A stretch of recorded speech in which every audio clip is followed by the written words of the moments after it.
Back to അനാമികാസ് വേൾഡിലേക്ക്.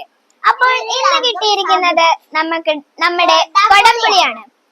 കൊടംപുളി വാളൻപുളിയും ഉണ്ട്. ഇതിന്റെ അകത്ത് നമുക്കിപ്പോൾ കിട്ടിയിരിക്കുന്നത് കൊടംപുളിയാണ്. നമുക്ക് മുറിക്കാം.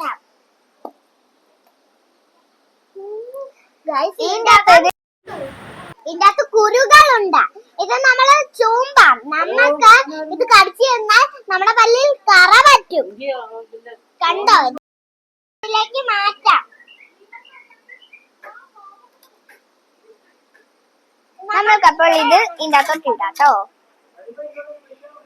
ഈ പുളി മീൻ വെക്കാനും മരുന്നുകൾക്കും സഹായിക്കുന്നു. പിന്നെ വയറിനും നല്ലതാണ്. ഇതാണ് നമ്മൾ ഇവിടെ കെട്ടി വെക്കുന്നത്.